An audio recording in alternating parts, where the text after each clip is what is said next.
మీలో ఎంతమందికి కలాకండ్ అంటే ఇష్టం? ఇలా ఒక్కసారి ట్రై చేశారంటే ఇంకా ఎప్పుడు ఇంట్లోనే చేసుకుంటారు. చాలా ఈజీగా స్వీట్ షాప్ స్టైల్లో ఇంట్లోనే చేసుకోవచ్చు.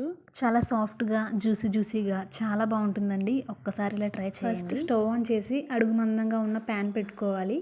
నాన్ స్టిక్ ప్యాన్ అయితే ఇంకా మంచిది, అడుగు పట్టకుండా ఉంటుంది. నేను ఇక్కడ 1.5 లీటర్ మిల్క్ తీసుకున్నాను. మీకు ఎంత క్వాంటిటీ కావాలంటే అంత క్వాంటిటీ తీసుకోవచ్చు. మిల్క్ ని బాగా బాయిల్ చేయాలి. మీగడ కట్టకుండా కలుపుతూనే ఉండాలి. మీగడ కడితే స్వీట్ అనేది కొంచెం హార్డ్ గా వస్తుంది. మనం తీసుకున్న మిల్క్ క్వాంటిటీ హాఫ్ అయ్యే వరకు బాగా కలుపుతూ మరిగించాలి. హై ఫ్లేమ్ లోనే పెట్టి బాగా మరిగించాలి. చాలా మంది ఈ స్టేజ్ లోనే లెమన్ జ్యూస్ వేస్తూ ఉంటారు. ఈ స్టేజ్ లో వేసినా కూడా మనకి స్వీట్ అనేది హార్డ్ గా వస్తుంది. మిల్క్ థిక్ అయ్యే వరకు బాగా మరిగిస్తూ కలుపుతూ ఉండాలి. చూసారు కదా, మిల్క్ హాఫ్ క్వాంటిటీకి వచ్చేసింది. హై ఫ్లేమ్ లోనే ఇంకా థిక్ అయ్యే వరకు బాగా కలుపుతూ ఉండాలి. కొంచెం టైం టేకింగ్ ప్రాసెస్ అండి, కానీ ఒక్కసారి ఇలా ట్రై చేయండి, ఇంకెప్పుడు ఇంట్లోనే చేసుకుంటారు.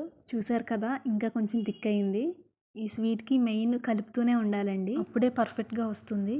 ఈ స్టేజ్లో ఉన్నప్పుడు ఒక 2 స్పూన్స్ లెమన్ జ్యూస్ అయితే వేస్తున్నానండి. లెమన్ జ్యూస్ వేసాక బాగా కలపాలి. ఎక్కువ లెమన్ జ్యూస్ వేసినా కూడా మనకి పులుపు వచ్చేస్తుంది.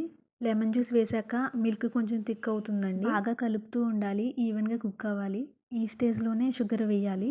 ఒక చిన్న టీ కప్ షుగర్ అయితే వేస్తున్నానండి. షుగర్ మొత్తం ఒకేసారి వేయకుండా కొంచెం వేసుకోవాలండి. కొంచెం షుగర్ వేసి అది మెల్ట్ అయిన తర్వాత ఇంకా కొంచెం షుగర్ అయితే వేయాలండి. షుగర్ మొత్తం మెల్ట్ అయిపోయేలాగా బాగా కలుపుతూనే ఉండాలి.